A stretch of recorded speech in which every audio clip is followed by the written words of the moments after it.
The air felt thicker the second I drove past the Whispering Pines HOA entrance sign. That glossy whiteboard screaming pride. Perfection. Compliance like it was mocking me. Same manicure lawns. Same identical beige houses. Same invisible chains of rules that had strangled this place for years. I hadn't been back in almost a year. Work. I told everyone. Truth was, I couldn't stomach the layers of fake politeness that came with living under Delilah Voss's iron fist as HOA president. But Grandpa Eldon had begged me to come. That was the only reason I punched in the gate code instead of turning around. Delilah herself answered the community center door with that polished church lady smile. She's safe for photo ops and violation notices. Rowena, darling, look at you, so professional. She sang it, already pivoting toward the refreshments table like a hostess on a home shopping channel. No hug, of course. Her husband, Orville, glanced up from his clipboard, nodded once, then went back to pretending the agenda mattered. Make it through traffic? He grunted, not even turning his head. Barely, I said, dropping my bag by the folding chairs. The 99 was a nightmare. That was the welcome. Grandpa Eldon sat in the corner of the sunlit meeting room, reading yesterday's neighborhood newsletter like it was the only thing keeping him anchored. He didn't look up, but I caught the tiny twitch at the corner of his mouth, the closest he ever got to a smile these days. The welcome back potluck that night was pure theater. Delilah had string lights, catered roast chicken plated like Instagram bait, and enough wine to loosen tongues. My older sister Misa showed up with her husband right on cue for the first toast.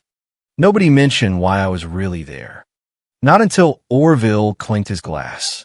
Well, he cleared his throat. Just wanted to share some wonderful news. Eldon here decided to go ahead and transfer the full sale amount from his old ranch, $1.4 million. Done and dusted, straight into the Whispering Pines Legacy Fund. Applause. Toasts. Delilah beamed like she'd invented charity. To community, to legacy, and to responsibility, she said, lifting her glass high enough for the overhead lights to sparkle. I blinked. Already? Yep, Orville replied. Chest puffed. No red tape. Just trust. No contract. I asked. Delilah chimed in instantly. Voice syrupy. It's family, well, community family. That's stronger than any contract, right? Across the table, Grandpa's hands tightened around his plastic cup. He said nothing, but later that night, I brought him a coffee out on the community porch. You okay? I asked. The swing creaked under him. Some things don't need signatures, he finally said, but they do need honor. I nodded, unsure how hard to push. You trust them? He exhaled. I want to. That night, I lay awake in my guest room, listening to the clock tick louder than the AC. The walls felt like they were holding new secrets. The next morning, while I made coffee in the clubhouse kitchen, I overheard Delilah on her phone in the hallway. He's here now. We'll keep it smooth. He won't question a thing. My grip crushed the mug handle. When I walked in, she flashed that too bright smile. Oh, honey, good morning. Want a muffin? I stared. Delilah, what did you mean just now? Who won't question what? Her smile never cracked. Rowena, you're always overthinking. You've always been too sensitive. Sweetheart, I didn't argue. Just nodded, went back to my room, and opened a fresh notebook. First entry, they're planning something. He gave them everything, and now they're settling in like nothing's owed. Later that afternoon, Orville pulled up in a shiny new golf cart for the HOA patrol, gleaming chrome. Custom wrap. The kind that screamed, we finally get to enjoy something while we're still alive. He stepped out proudly, patting the hood. Built like the old man used to be, he joked to Misa, who laughed on cue. Meanwhile, Grandpa Eldon limped out of the community center with a grocery bag. Nobody offered to help. He passed the new cart without a glance. I watched from the window, fists clenched. That Friday, Misa and Delilah sat in the sunroom, sipping Chardonnay, gossiping about estate preservation and legacy management. Grandpa sat quietly in the corner, TV muted. When he stood to leave, Delilah waited till he turned the corner, then reached for the Febreze and sprayed the cushion where he'd sat. 2 long bursts, like she was disinfecting a crime scene. I stood frozen in the doorway. That night, I slipped back into the sunroom after everyone left. The artificial lavender still hung in the air. The chairs still smelled like him, like a man who no longer had a seat in his own community. I heard the screen door slam. Grandpa was standing outside in the rain, not under the overhang, just out there alone, holding a black trash bag. No coat, shoulders hunched, soaked fabric clinging like a second skin. The bag sagged with folded clothes and one framed photo I recognized from his mantle. No umbrella, no suitcase, no words. I flung the door open. Grandpa, before I could step out, Orville appeared between us. Rain misted through the open door. "It's done," he said flatly. "Don't interfere." "Rowena." I stared. "You're putting him out like this?" Delilah's voice floated from the hallway, cool and rehearsed. "We can't have him affecting the community aesthetic. He's deteriorating. The odor, the clutter, it's against Article 7.3. He needs professional care we can't provide here." "He's not trash," I snapped. "He's the man who funded your precious legacy." Orville leaned against the frame, arms crossed. "Then take him. Let's see how long you last." My breath caught. I looked past him at Grandpa, eyes tired but unsurprised. I pushed through, grabbed the bag, and stepped into the rain. The cold slapped hard. "Come on," I said, voice steady. He just nodded once. I could feel Delilah watching from the window as we walked to my car. Every step through the wet gravel felt like drawing a line in the sand. Later that night, after I got Grandpa settled in the cheapest extended stay motel outside the HOA gates, the kind that didn't ask questions and smelled like old coffee and regret, I sat in the dark scrolling my phone. A message from my old neighbor Vesna. "He was out there an hour before you noticed." Saw him through my blinds. I didn't reply. Couldn't. Instead, I looked at Grandpa, sitting on the edge of the bed, staring at the wall. The trash bag still dripped by the door. We split a bag of vending machine pretzels. He didn't say much. "Don't make enemies with the board," he murmured finally. "Just get me through this winter." I stared at the stained carpet, willing myself not to cry. No one gets to throw you out like that and get away with it. He didn't answer, just lay down in his damp coat and closed his eyes. Didn't even ask for a blanket. The trash bag stayed at his feet like it belonged there. I left around midnight, promising groceries and socks that didn't itch. He nodded, already half asleep. Driving back, I pulled over on the shoulder. Rain stopped, but the world still soaked. I leaned on the wheel and whispered, "Pick your war." Then I grabbed the notebook from my glove box and started writing. Times, words, gestures, even a crude floor plan of who stood where. It wasn't much, but it was a start. Next morning, I brought soup and new socks. Grandpa was awake in the same spot. His eyes were red, but he tried smiling. "Thank you," he said after a long pause, "for not turning away." I helped him sit up, adjusting the flat pillows. It hit me then. This wasn't the first time they'd cast him aside. They'd just finally done it in the rain where everyone could see. He'd been thrown out long before that door slammed. Sunday brunch at the HOA clubhouse used to mean burnt coffee and strained smiles. Now it looked like a real estate brochure, polished tables, swan-folded napkins, mimosas. I linger by the door, catching snippets. Delilah is a saint, some woman I didn't know cooed. Not many would give up their peace for a cranky old man. Soft approving laughter. My stomach twisted. Delilah spotted me and waved too enthusiastically. "Rowena, you made it. Grab a plate before it gets cold." I nodded but didn't move. My eyes scanned the table.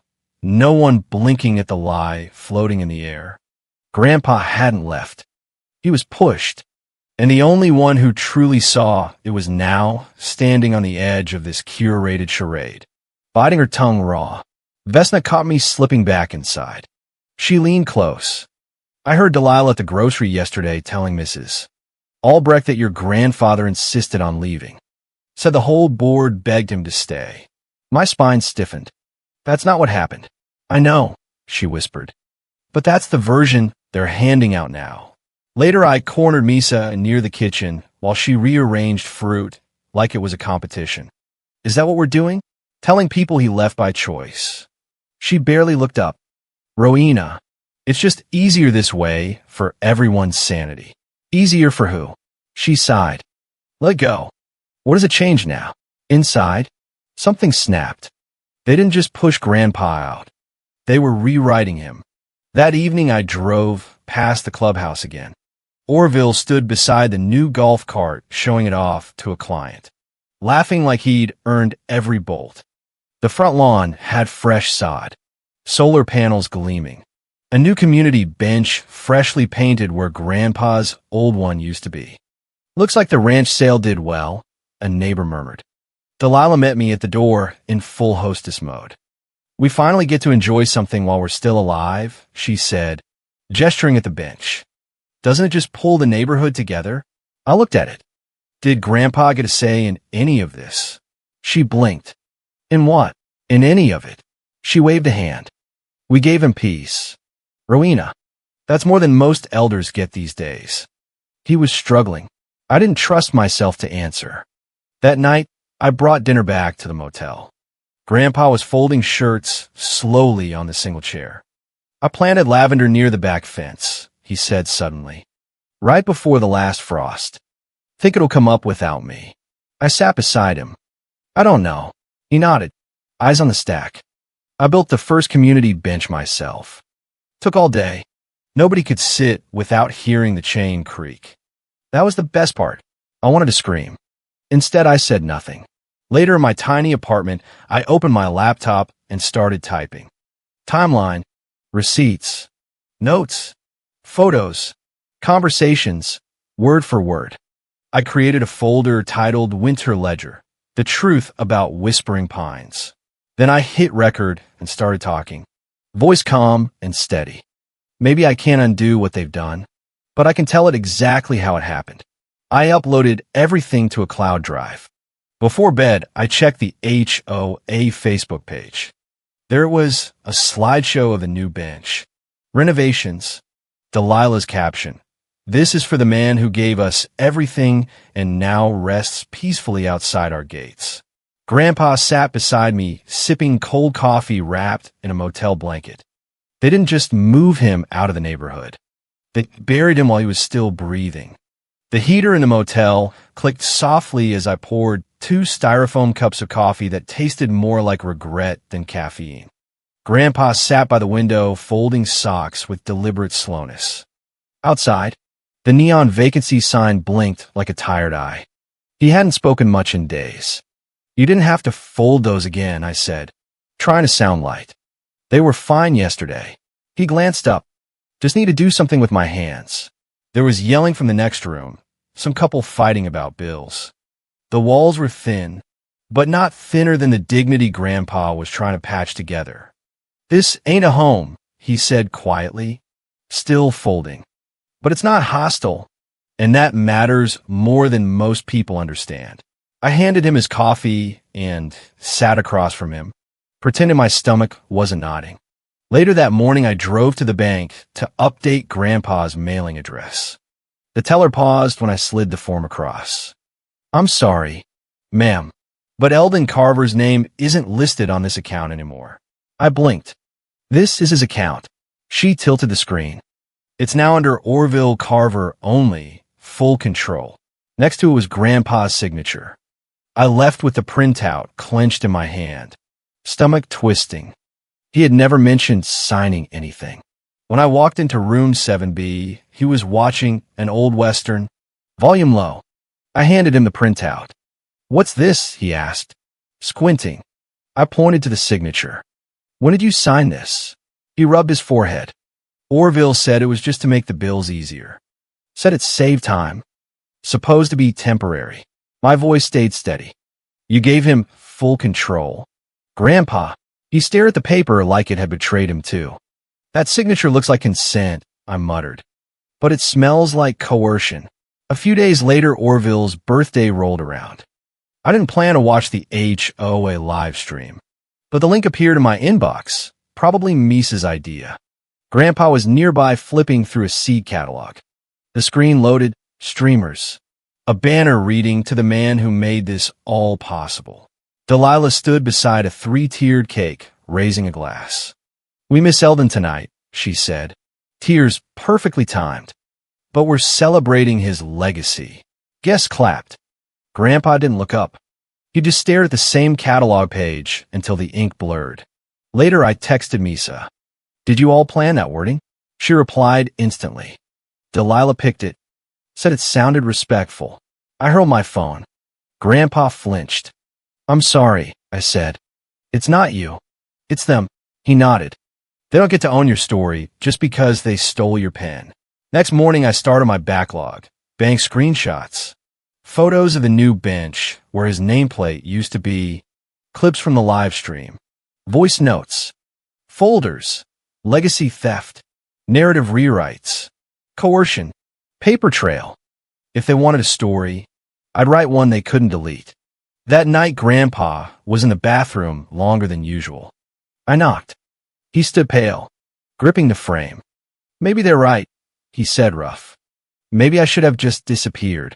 I stepped forward, tears locked behind my eyes. If you disappear, they win. If you stay, we fight. He nodded, not convinced, but willing to let me believe for both of us. I decided to stop documenting and start defending. I went back to the clubhouse under the excuse of picking up tax paperwork. The door was open. Delilah bustled in the kitchen wearing a pressed apron. Orville sipped wine, laughing too loud at Misa's joke. Rowena, Delilah chirped. You're just in time. Stay for dinner. It felt like a trap. Everything too perfect. As I moved past the kitchen, I heard Orville's voice drop. I told you we should have done this quietly from the start. She's snooping. Delilah didn't lower hers. Let her snoop. It's already done. By the time she figures it out, the money's moved twice. I stopped cold. My phone was already recording. She thinks the trust can be contested, Orville said. She has no idea how airtight we made it. My heart pounded. You just gave me what I needed. I left saying I had work. In the driveway, my phone buzzed. Misa. Hey, is Grandpa still at that, what did Orville call it? The trash motel. She laughed. He overheard Dad say it. Thought it was hilarious. I hung up. Trash motel. Grandpa wasn't even a person anymore. Just punchline debris. By the time I reached the motel, it was dark. Eldon sat by the window watching a rerun with volume down. I opened my laptop, created a folder for the trust reading, and saved the audio as clubhousedoctrine.mp3. It felt small, almost petty, but it was real. It was his. Later, boiling ramen. Grandpa finally spoke. You're fighting a war no one declared out loud. I stirred slowly. Then I'll win it in silence. He didn't smile, but his eyes softened. You always were the stubborn one. The next morning, something slipped under the motel door. An envelope. No name. Just a folded note. Careful who you record. This community's been built on silence for a reason. I opened the door barefoot. Scanned the parking lot. No one. But I wasn't afraid. If they were watching, they had no idea I'd already pressed record. Vesna's call came early Saturday. They're filming something at the clubhouse, she said. Delilah's wearing pearls at 8 a.m. 15 minutes later, I was circling the block. They had staged everything like a Hallmark ad. Patio table set with wine glasses despite the cold. Orville reciting lines next to Grandpa's old bench. We've always believed in community first, he said solemnly. Delilah dabbed the cushion with a linen cloth, smiling at the camera. Then a stand-in older man sat and read pre-written lines, making it sound like Grandpa had been grateful and had retired gracefully. 2 days later, I walked into Delilah's kitchen without warning. "I saw the shoot," I said flatly. She didn't look up from arranging cheese. "You don't understand PR. Rowena, people don't want the messy version. They want warmth, simplicity, gratitude. They want the truth," I said. "No," she sliced harder. "They want to feel good about what they see. That's different." My phone's red light blinked the whole time. That afternoon, Misa texted to meet at a cafe. Midway through small talk, she leaned in. "I don't mean to sound harsh, but if he didn't leave you anything, why are you working so hard for him?" I stared, stunned, because I wasn't raised to be grateful only when there's something in it for me. She shifted uncomfortably. That night, I edited a split-screen clip. There's shiny PR video on one side, Grandpa folding socks and whispering he just wanted peace on the other. I uploaded it anonymously to 2 local community forums. Title: Who's Really Caring for Eldon? Views ticked slowly. By midnight, it hit the local watchdog page. Comments poured in. At 2:13 a.m., an anonymous email.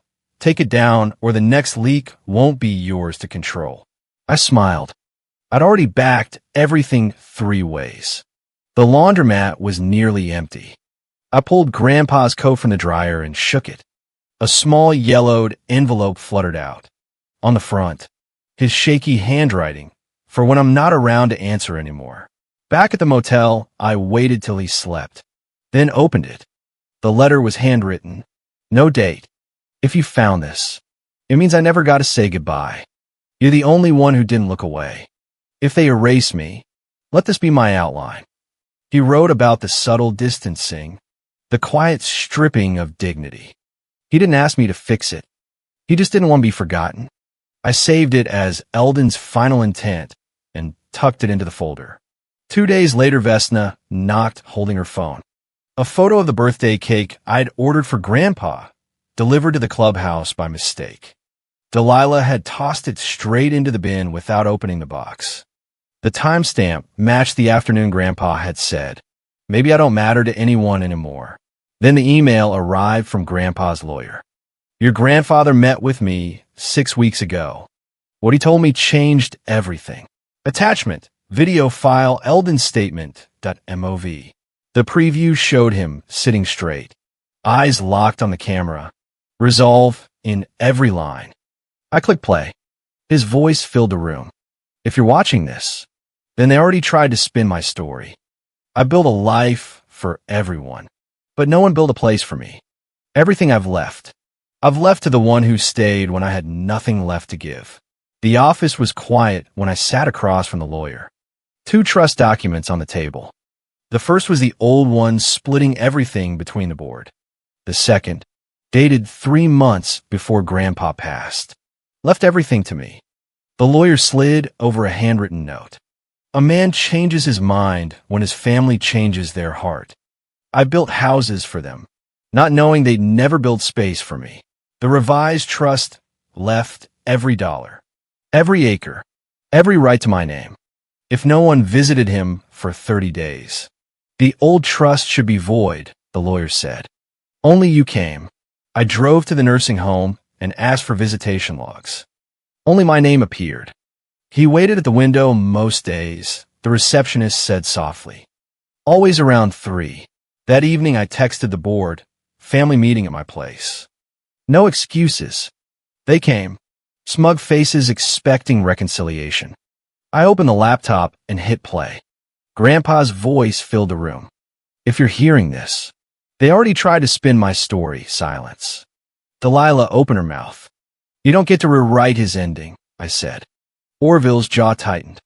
Misa looked away first. After they left, red-faced. I uploaded both trusts, the logs, and the video to the private HOA church community chat. Caption: "When someone gives you everything and you give them nothing, the rest of us get to know." Comments exploded. Orville's silence became stone. The next day, I visited the nursing home. The room was already cleaned out. fresh linen stacked. I sat in the chair he used to wait in. This was the room he waited in for them. It became the room I stood up in for him. My phone buzzed. The lawyer. They filed a challenge against the new trust, claiming Eldon wasn't of sound mind. Misa signed an affidavit. Of course she did, I muttered. We'll need to prepare for court. 3 days later, I walked into the probate hearing room. Mahogany shelves, leather chairs, dust, and slow war. Orville sat stiff in a blazer. Misa adjusted her scarf. Delilah gave me a thin smile. I hope you're not planning a scene. That would be beneath even you. The lawyer stood. Before we proceed, the court has permitted us to present a final statement recorded by Mr. Eldon Carver. The screen lit up. Grandpa in his plaid shirt, eyes locked on camera. If you're hearing this, I've gone. And if they're questioning my mind now, remember, they questioned my presence long before. I've built for each of them. But when I needed shelter, I became a burden. I leave everything to Rowena. Because when I was treated like garbage, she picked me up. As the video ended, the silence was tighter than any noose. No, I said, you've done enough rewriting. You don't get to narrate the ending. Someone leaked the video online. It spiraled into community groups. Comments lit up. This is what love looks like. Hard to believe people like this exist. Calls flooded Orville's office. Clients demanded answers. The lawyer called 2 days later. You have the legal leverage now. Countersue or settle. That evening, I walked the edge of town. Stopped at the bench Grandpa once helped build. We go to court, I told the lawyer next morning. Not for the money, for what he stood for. Another envelope under my door. A hospital bill stamped unpaid. Let's see how far your truth pays for this. I labeled it last threat. They still thought it was about money.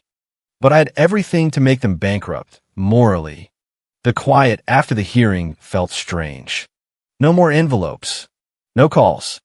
Winning is quiet, I said one morning stirring coffee. No one claps when you outlive your accusers. People still messaged church folks. Cousins checking in now that it was over. Public opinion had shifted. Eldon's story had been heard. With the settlement finalized, I finally had the means. I walked through the old community hall that would become the center. Vesna hauled and donated books for the mini library. It's still a little rough, I said, running fingers along uneven paint. She smiled. No one deserves to disappear. Each room carried a word. Kindness. Grace. Honor. The first was his, Eldon's Haven. Misa called later. This isn't an apology. Just I hope you're okay. I don't need you to be sorry, I replied. Just don't lie if someone asks what happened. The line went quiet. Not reconciliation, but a truce. Back at Eldon's Haven, I unpacked a frame, Grandpa at the ranch, hammering a fence post. I hung it above my desk. Below it, a yellow post. He built things, so I did too. Opening day came. First resident Mrs. Ellen, 92, stared out the window. No one's visited me in 3 years. I thought I was just waiting to die. I sat with tea. That's the thing about dignity, I told her. It doesn't shout. It just stays. One night, sorting donations, I found another manila envelope, my name in Grandpa's cursive. Inside a single sheet. When you forget how strong you are, read this. I sat on the floor and held a long time. Even in silence. He showed up again. The courtroom felt colder the morning the final envelope was opened. Eldon's sealed clause. The lawyer handled it like a relic. To whoever dared to take me in when no one else would. You don't inherit a ranch. You inherit my fight. Beneath it a clause no one saw coming.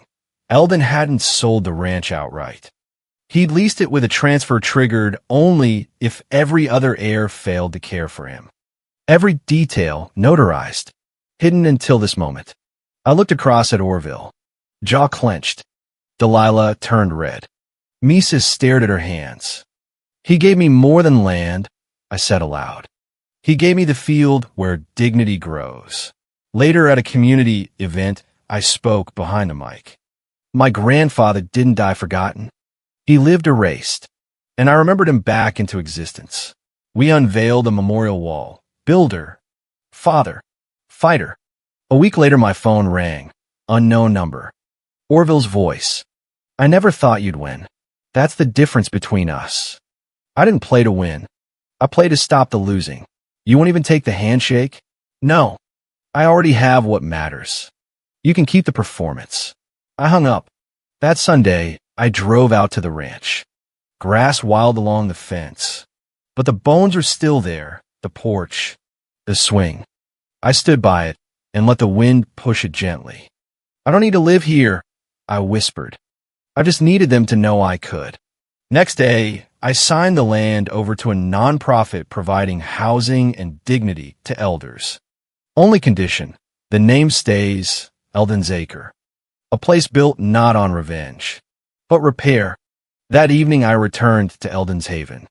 A resident handed me a crayon drawing from her granddaughter, a smiling man on a swing. Thank you for helping my grandpa feel like a person again. I sat in the garden, letter in hand, thinking how far the fire had traveled. Sometimes you win by proving them wrong, but the real win is showing up when no one else will. I didn't inherit the money. I inherited the fire.